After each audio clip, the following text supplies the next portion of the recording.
welcome to the Israel 12. My name is Qodeshiym.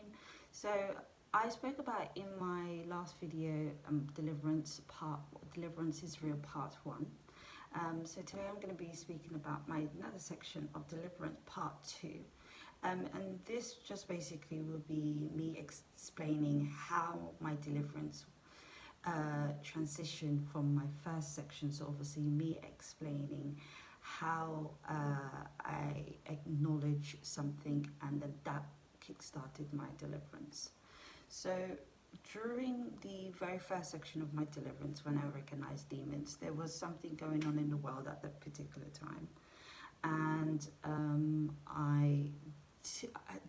to know that I've never been delivered before, everything was new, everything was a fresh start, it was a change.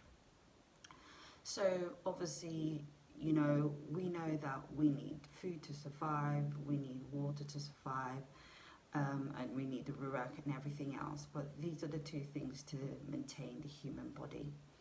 And so I used to go to shops and I used to look at food, and food wouldn't look very okay. Food looked like they were cursed. They would just have this like over packaging darkness, something, there'll be just this stronghold coming out of something. Water would look the same. Anything like fruits, vegetables, anything that is food, the food was cursed. Now, I had someone with me at the time who saw part of my deliverances, or pretty much right through, but at that particular time, they also noticed the same thing. And I was like, okay, so what are we gonna eat, because we need food to survive? And y'all was giving me intellectual wisdom, you know, just to say like, look at other foods, you know, just keep looking around certain places. If you have to go around something twice to check if Yah says it's okay to eat, then it would be. That was also a big part of me not being cursed again through the food, and obviously as I'm losing demons, not wanting to re-add the stronghold or add stronghold to me still being free, because it's layers by layers. That was my first next section of it. I think my second next section of understanding that particular part of the deliverance side of it is understanding that at certain time of the day, whilst they'll be out, especially like in the evenings or something like that, there'll be like strongholds. So this will be like a heavy demonic oppression, like something is trying to get into you kind of thing. And these things that I didn't understand at that time, which I later did in my third to fourth, fifth step of my deliverance. And I would be really like, words didn't know why this is happening, but I knew, and I knew that this is Yah coming back soon. How soon? Didn't know, but I just trust Yah that there was a reason for all this. We couldn't go into I say we because as a family, I also couldn't go into certain shops.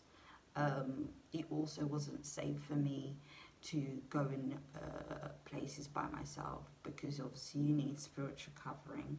So obviously I had someone else that was there to obviously protect me. So obviously another spiritual covering. Obviously Yah's covering angels, but having another person there who is aware of everything that's going on also made things a lot more easier. So fast forward on, I realized that my deliverance was very serious to maintain, and I began praying a lot more and asking Yah, like, keep showing me the things that I need to avoid, showing me things that I need to do better at. So within all of that, I started to take trips to places that I've never been before, and it was well, it's not really an event. It was just in an amusement park that I had went to, and I was.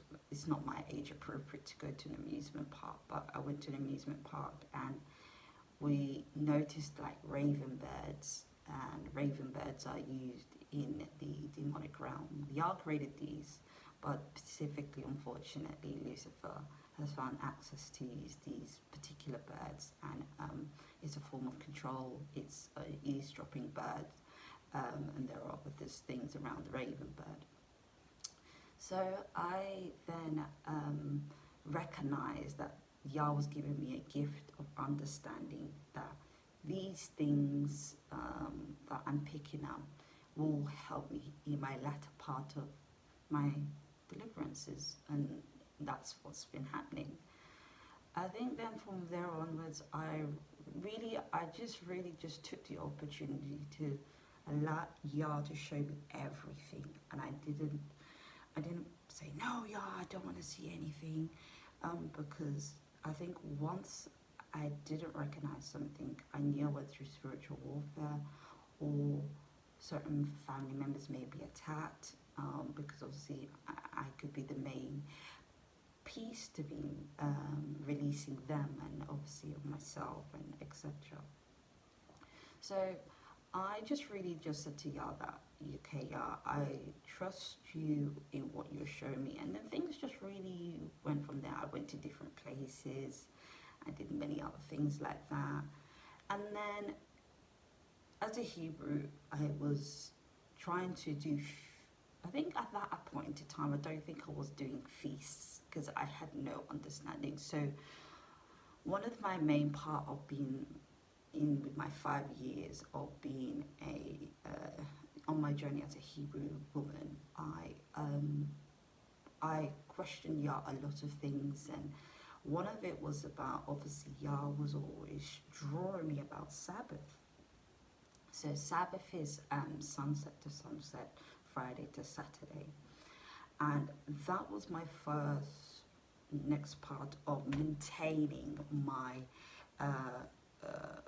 walk with Yah, of understanding that this is something part of me being delivered that I also need to acknowledge and maintain, is keeping the Sabbath. So I was once a Christian, and I used to go to Sunday church. So once I understood that Sunday church is pagan, it's not Yah's first day, I left the church. I never went back. I think it's been about 6-7 years now. I think a lot more longer than that, actually. And I just decided to just say, okay, Yah, whatever is your will, then it's your will for me to just learn how to do Sabbath. So I read upon scriptures, about keeping the Sabbath. But Yah always gave me, throughout my whole time of being a Christian, I was always had this thing about keeping the Sabbath. The Sabbath is holy. And I just never I never budged from it, because I knew that Yah was speaking to me for a particular reason. So I just decided to say, okay, Yah, however we need to make bread, however we need to make sure everything is done ready on time for Sabbath to start. And that was my first proper time when I took something or part of my Hebrew walk. So that's part of obviously being a Hebrew, is keeping the Sabbath. I also within that started to cover my head, because I used to get spiritually attacked in my head, because Satan can send out attacks through people, from people you've dealt with in the past, etc.